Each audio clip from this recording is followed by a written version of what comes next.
So the musculoskeletal system obviously looks at bones, joints and the muscles of the body. So this video is going to focus on the muscles of the body.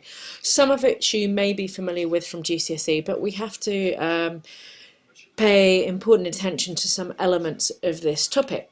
So the specification includes quite a lot. So what you'll see here is in the yellow, the key joints that you'll need to know and understand in terms of the bones that articulate at them, the movements that occur at them, and for this video in particular, the green are the muscles that work at that joint. So at the wrist joint, the movements that can occur are flexion and extension, and the wrist flexors and the wrist extensors are the muscles that create those movements. They're the agonist.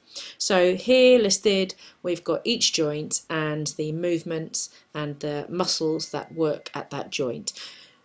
For several of these slides, because of the nature and the volume of things to learn, it's probably worth pausing the video and having a closer, slower look at them, but I'm going to skip through things quite quickly. Here's an image really, as much as anything, to be a bit of a warning. So you can see top left there we've got triceps and biceps. Now at GCSE level that would be fine. At AS level and A2 level, naming those bones in that those muscles in that way is not acceptable. You'll get 0 on exam paper if you write triceps or biceps. The correct terminology and name is triceps brachii and biceps brachii. So that's the level of terminology that we need to use at A level. What you can also see bottom left there are the muscle group, the quadricep muscle group, rectus femoris, vastus lateralis, vastus intermedius and vastus medialis. Now the quadricep muscle group has 4 individual muscles. Those are those muscles, and you need to be able to name the individual muscles, not just the quadriceps groups. So be just very careful if you look at diagrams like this and images like this. Sometimes the muscles might not be labelled in the appropriate way that you need for A level. So here we've got a table really showing you muscle pairs, and I think this is possibly one of the better ways to learn the muscles, learn them in their pairs. Let's have a look. Let's look at perhaps biceps brachii down here and triceps brachii. We know that those are muscles that are on the front of the upper arm and the back of the upper arm. One, when it contracts, creates flexion at the elbow, and the other creates extension at the elbow. So that's a muscle pair, pulling one way, pulling the other way. So my advice to you is to learn these muscles in pairs. Secondly, as I've just mentioned a little bit earlier, beware you need to use the specific muscles within a group. You need to be able to name these are the 4 quadricep muscles and these are the 3 hamstring muscles. Be very cautious about that. If you put hams or hamstrings, you'll get 0 on an exam paper. Also know what movement they produce. So the supinator muscles produce supination at the radial ulnar joint. So if you turn your palm so it's facing up, that is supination, and that's caused by the supinators. So here we've got a similar table. So this is what we saw on the previous slide, and I've added here the movements that occur at joints when the muscles work. So when the erector spinalis or erector spinae contracts, that's the big set of muscles running up either side of your spine. We have extension at the spine, and I'm just going to add here joints that the muscle pairs work over. So my example was then the erector spinae or spinalis contracts to create extension at the spine. Its partner muscle, rectus abdominis, so your abdominals, contract to create flexion at the spine. So you need to probably pause this video and have a good look at these.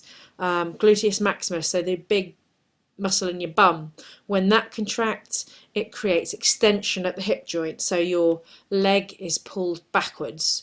Your iliopsoas, your hip flexor, contracts to create flexion at the hip, so the forward movement of your leg at the hip.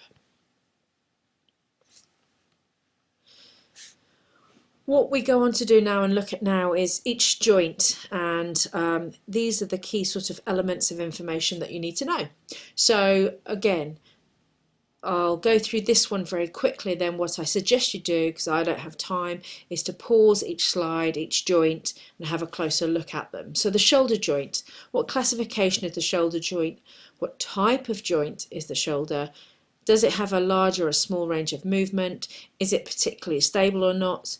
And then we look at the movements and the muscles that occur. So firstly, you can see it's a synovial joint. It's specifically a ball and socket joint. There's a very large and possibly the largest range of movement, but it's less stable than the hip joint, the other ball and socket joint. So the blue information relates to these top 4 pieces of information. Then in the white, we've got the movements that occur, and in the green we've got the muscles that are the agonists to create that movement. So here you can see at the shoulder joint an awful lot of movements can occur: circumduction, radiation, abduction, adduction, flexion, extension. Make sure you know the difference between these two, and also therefore the muscles that create those movements. So let's just actually have a specific look at the rotator cuff muscle group, which creates rotation at your shoulder joint. So the role here really is twofold. One, it creates the movement we suggest, so medial or lateral rotation, pivoting your arm inward or outward. Things like the tennis backhand and forehand would have a lot of rotation at the shoulder joint. But also this muscle group, this set of 4 muscles, so you see the individual muscles named here, is essential in terms of protecting that shoulder joint. If you think about things like a bowler or somebody who throws javelin, they generate massive forces through their body and exert those forces through the shoulder joint and eventually to the ball or to the javelin. Now, these muscles have to cope with those huge forces, but shooting through them, and suddenly they stop. So they need to be very strong in order to protect the joint and obviously protect themselves. Bowlers and javelin throwers and shot putters may often suffer from straining these muscles. So we need to make sure that rotator cuff muscles are strong, particularly in racket sports or throw sports. I would recommend that you learn 2 of these muscles, so specifically 2 of these muscles. So the danger, the risk then can be from overuse. If you're a bowler or a pitcher in baseball, you're constantly throwing and exerting massive forces through them. They can be overused and become weaker and possibly pull or tear. Moving on to the elbow. Again, I suggest you pause the video and have a look at these more closely. Similarly with the wrist. The radio-ulnar joint, so at the elbow we just have another little joint in there where the radius and the ulnar articulate or meet, and this is actually a pivot joint, so it's not your elbow joint, it's slightly separate from that, and this is where a lot of rotation happens. So for example, if you're doing a screwdriver action with your lower arm, this rotation happens at your radio-ulnar joint. And in terms of sport, things like putting spin on a cricket ball or spin playing table tennis, this rotation would happen at the radio-ulnar joint. Moving on to another group of muscles that sometimes get forgotten, you must learn, I would suggest, 2 of the muscles, so multifidus and transverse abdominis, which are some of your core stability muscles. You probably have done exercises like this or done the plank in some activity where you're holding a constant position, you're sucking your tummy in and you're holding that, sustaining that isometric contraction. Those activities and exercises are intended to work your core muscles. And these are really, really important. So the role of core muscles is very much protective. You can see here that they make kind of a protective box around your lumbar spine area because there's an awful lot of movement that occurs, and pressure and strain and load that occurs through this area of the body. And so these muscles are really in place to protect your the movements, the rotational movements, the bending movements that occur when you're playing sport and in daily life. So it's absolutely essential we have core stability muscles. Where sometimes people have weak muscles, weak core muscles, their posture becomes very poor. You see extra curvature in the spine here. We don't sit up straight properly, or we don't hold our abdomen in properly, and our posture suffers as a result. So these core stability muscles are really, really important. And all of this fit ball or Swiss ball activity, the things like the plank, work those muscles brilliantly. Again, the hip joint, pause the video and have a close look at this, because there's a lot of movements and muscles that work at these. You may not be familiar with things like the adductor muscles. They're on the inside of your thigh, and they contract to pull the leg down, or to create adduction at the hip joint. The knee, pause and have a look at these. Remember, you've got to be able to name the specific muscles within these two muscle groups, and my recommendation perhaps is to think about this muscle and this muscle. Both of them have femoris in the name. One is rectus femoris, one is biceps femoris.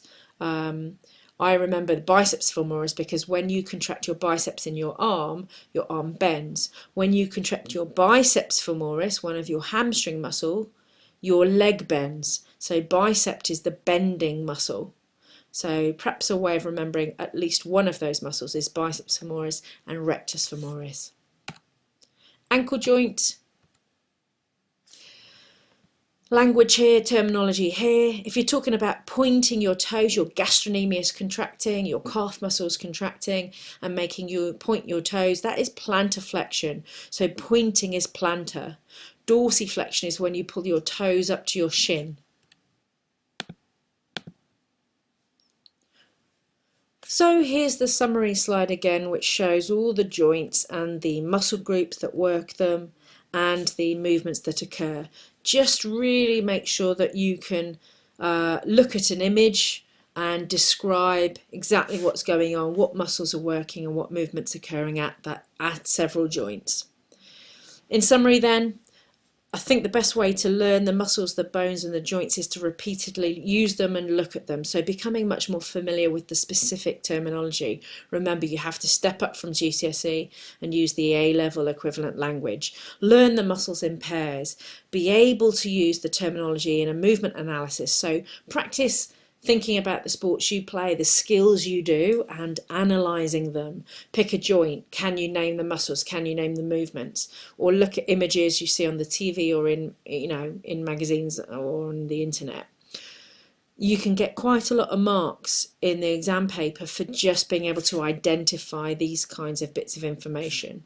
And it also might be relevant to do a movement analysis in your EPIP, your verbal assessment. So it's really important that we learn these well.